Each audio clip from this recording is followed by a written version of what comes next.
യേശുവേ നന്ദി, യേശുവേ സ്തോത്രം. എൻ്റെ പേര് ഡെയ്സി ബിനോയ്, ഇത് ഭർത്താവ് ബിനോയ്. ഞങ്ങൾ തൃശ്ശൂർ ജില്ലയിൽ നിന്നാണ് വരുന്നത്. ഒരു അത്ഭുത സാക്ഷ്യം പറയാൻ തന്നെയാണ് ഞാൻ വന്നിരിക്കുന്നത്.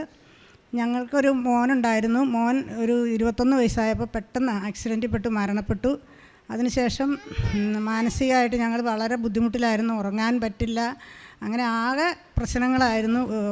നിൽക്കാനിരിക്കാനൊന്നും പറ്റാത്ത ഒരവസ്ഥയായിരുന്നു. അപ്പോൾ എന്നും പ്രാർത്ഥിക്കും, മുട്ടുകുത്തിയിരുന്ന് മാതാവിനോട് പ്രാർത്ഥിക്കും. രാത്രി 1:30 വരെയൊക്കെ ഇരുന്ന് പ്രാർത്ഥിക്കും.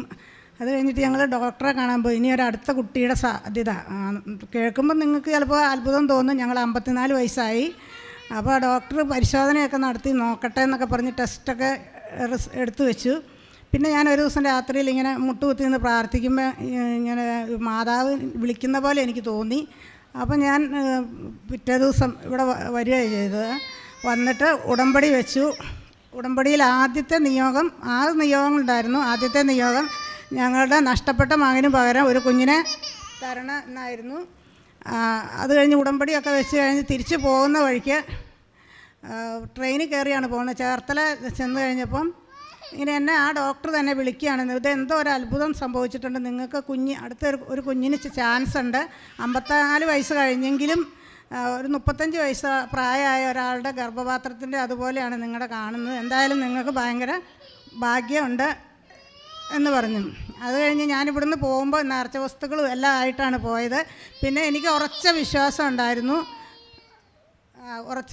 ഉണ്ടായിരുന്നു കുഞ്ഞുണ്ടാകുന്നു. ഞാൻ വയറ്റിൽ അത് തേച്ച് പ്രാർത്ഥിക്കുകയും ഉപ്പ് കലർത്തി കുടിക്കുകയും ഭക്ഷണത്തിൽ ചേർക്കുകയും ഒക്കെ ചെയ്തു.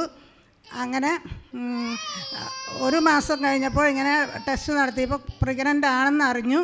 പിന്നെ ഡോക്ടർ പറഞ്ഞിരുന്നത് റിസ്ക്കാണ്, ഇത്രയും വയസ്സുള്ളപ്പോൾ എത്തുമെന്നൊന്നും അറിയില്ല എന്നൊക്കെ പറഞ്ഞിരുന്നു. അപ്പോൾ ഞാൻ പറഞ്ഞു, ഇതാ മാതാവ് തന്നാൽ അതപ്പോൾ മാതാവ് ഏറ്റെടുത്തോളൂ, ഇനി ഞാൻ മരിച്ചാൽ തന്നെ കുഞ്ഞിനെ കിട്ടിയാൽ മതി എന്നാണ് ഞാൻ പറഞ്ഞിരുന്നത്. ഇതിങ്ങനെ പ്രഗ്നൻ്റ് ആണെന്ന് അറിഞ്ഞു കഴിഞ്ഞാൽ എനിക്ക് പിന്നെ സ്വസ്ഥമായിട്ട് ഉറങ്ങാനും പ്രാർത്ഥിക്കാനും എല്ലാം സാധിച്ചു. അതിനു മുമ്പ് എനിക്ക് ആരെങ്കിലും കാണുമ്പോൾ ഒക്കെ ഭയങ്കര ദേഷ്യമായിരുന്നു, മിണ്ടുന്നൊന്നും ഇഷ്ടമല്ലായിരുന്നു. ഒരു 2 വർഷത്തോളം അങ്ങനെ കടന്നുപോയി. അങ്ങനെ 7 മാസം വരെയൊക്കെ പോയപ്പോഴത്തേക്ക് ഓപ്പറേഷൻ ചെയ്ത് കുഞ്ഞ് ഉണ്ടായി. പൂർണ്ണ വളർച്ചയെത്തിയ നല്ല ആരോഗ്യമുള്ളൊരു കുഞ്ഞാണ്. കൂടുതൽ കളിയാണെങ്കിലേ ഉള്ളൂ. അതാണ് ഇപ്പോൾ 2 വയസ്സാകാറായിട്ടുണ്ട്. പിന്നെ ഒരുപാട് അനുഗ്രഹങ്ങൾ മാതാവ് തന്നിട്ടുണ്ട്. ഒരു കാര്യം കൂടെ പറയട്ടെ. ഞങ്ങളുടെ ഒരു സ്ഥലം ഉണ്ടായിരുന്നു, ആകെ പ്രശ്നത്തിലുള്ള ഒരു സ്ഥലമായിരുന്നു. അത് വിറ്റ് പോകാൻ വലിയ ബുദ്ധിമുട്ടായിരുന്നു. പ്രാർത്ഥിച്ച് അച്ഛനെ ഞാൻ ഒരു ദിവസം ഇവിടെ വന്നപ്പോൾ കണ്ടു. ഈ സ്ഥലം വിറ്റ് പൊക്കോളൂ എന്ന് പറഞ്ഞ്. എന്നിട്ട് ഒരാഴ്ച കഴിഞ്ഞപ്പോഴേക്കും അത്ഭുതകരമായിട്ട് ആ സ്ഥലം വിൽക്കാൻ സാധിച്ചു. പിന്നെ എല്ലാം കൊണ്ടും മാതാവ് തന്ന എല്ലാ അനുഗ്രഹങ്ങൾക്കും ഒരുപാട് നന്ദി. ഞാൻ ഒരു കാര്യം കൂടി പറയട്ടെ. ദൈവത്തിന് അസാധ്യമായിട്ടൊന്നും ഇല്ലെന്നുള്ളതിൻ്റെ ഒരു വലിയ തെളിവാണ് ഈ കുഞ്ഞ് ഞങ്ങളുടെ കയ്യിലിരിക്കുന്നത്. യേശുവേ നന്ദി, യേശുവേ സ്തോത്രം.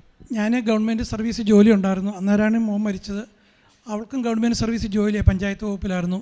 അവൾ പ്രൊമോഷൻ കിട്ടിയ പിറ്റേ ദിവസമാണ് അവൻ മരിച്ചത്. അതിനുശേഷം ശരിക്കും 2 വർഷം ആകെ നമ്മൾ തളർന്നിരിക്കുകയായിരുന്നു. അതിനുശേഷമാണ് ഞങ്ങൾക്ക് ഈ അനുഗ്രഹം ഉണ്ടായത്. അപ്പം ഇത് ശരിക്കും ഞങ്ങൾ നോക്കിയ ഡോക്ടർ ഒരു ഹിന്ദു ഡോക്ടറായിരുന്നു. പുള്ളിക്ക് പോലും വിശ്വസിക്കാൻ പറ്റിയില്ല സംഗതി ഇത് എന്താണെന്നുള്ളത്. ഇത് ഗർഭിണിയായി കഴിഞ്ഞ് അവൾ പറയാൻ വിട്ടുപോയതുകൊണ്ട് ഞാൻ പറയാണ്, 7-7.5 മാസം ഹോസ്പിറ്റലിൽ തന്നെയായിരുന്നു. ഒരു 50% പ്രതീക്ഷ ഉണ്ടായിരുന്നുള്ളൂ. അപ്പോൾ ഡോക്ടർ പറഞ്ഞു, എല്ലാം കഴിഞ്ഞിട്ട് എല്ലാവരോടും പറഞ്ഞാൽ മതി, നമുക്കങ്ങനെ ഒരു ചാൻസ്, ഇത് ഒരു ഏജ് വലിയൊരു ഘടകമാണ്. പക്ഷേ ശരിക്കും മാതാവ് ശരിക്കും ഇൻ്റർഫിയർ ചെയ്തു, ശരിക്കും ഇടപെട്ട് നമ്മുടെ ജീവിതത്തിൽ. അതിനുശേഷം എൻ്റെ സർവീസ് ഞാൻ പൂർത്തിയാക്കി. അവളതിന് ശേഷം വോളണ്ടറി റിട്ടയർമെൻറ്റ് എടുക്കുകയും ചെയ്ത് ഞങ്ങൾ തൃശ്ശൂരാണ് വർക്ക് ചെയ്ത്. അത് പറയാൻ പറ്റും. അപ്പം മാതാവിൻ്റെ വലിയ അനുഗ്രഹമാണ് ജീവിതത്തിൽ ഉണ്ടായിട്ടുള്ളത്. ഞങ്ങൾ പലരോടും പറഞ്ഞു. ഞങ്ങളുടെ ഇറവ് തന്നെ ഒരു ബ്രദർ ഇവിടെ വന്ന് സാക്ഷ്യം പറഞ്ഞു, ഒരു ക്യാൻസർ, അതിൻ്റെ വൈഫിൻ്റെ ക്യാൻസർ ഭേദമായ കാര്യം പറഞ്ഞു. അപ്പോൾ എന്നോട് പ്രത്യേകം പറഞ്ഞു, നിങ്ങൾ പോകണം, കൃപാസനത്തിൽ പോയി ഇത് സാക്ഷ്യം പറയണം. ഇത് നിങ്ങൾക്ക് മാത്രമല്ല, ഇനി വരുന്ന തലമുറയ്ക്കും എല്ലാ ആൾക്കാർക്കും ഇതൊരു പ്രചോദനമാകണം. കാരണം മാതാവിനോട് നമ്മൾ ശക്തമായിട്ട് പ്രാർത്ഥിച്ചാൽ അസാധ്യമായിട്ടൊന്നുമില്ലെന്നുള്ളൊരു തെളിവാണിത്. അപ്പം മാതാവിന് 100 നന്ദി പറയുന്നു. ഞാൻ ആദ്യം വന്നപ്പോൾ എനിക്ക് വലിയ വിശ്വാസം കുറവായിരുന്നു കേട്ടോ. അപ്പോൾ അവൾ തന്നെയാണ് ഇവിടെ ഓടുമ്പെടുക്കാനൊക്കെ ആയിട്ട് വന്നത്. എനിക്ക് വളരെ വിശ്വാസം കുറവായിരുന്നു നടക്കുന്നൊരു. പക്ഷേ ഇത് കഴിഞ്ഞ് കഴിഞ്ഞപ്പോഴാണ് നമുക്ക് ശരിക്കും പറഞ്ഞാൽ 100% എനിക്ക് വിശ്വാസമായി. ദൈവത്തിൽ നമുക്ക് ഇത് അസാധ്യമായിട്ടൊന്നുമില്ലെന്നുള്ള ഒരു കാര്യം ബോധ്യപ്പെട്ടത്.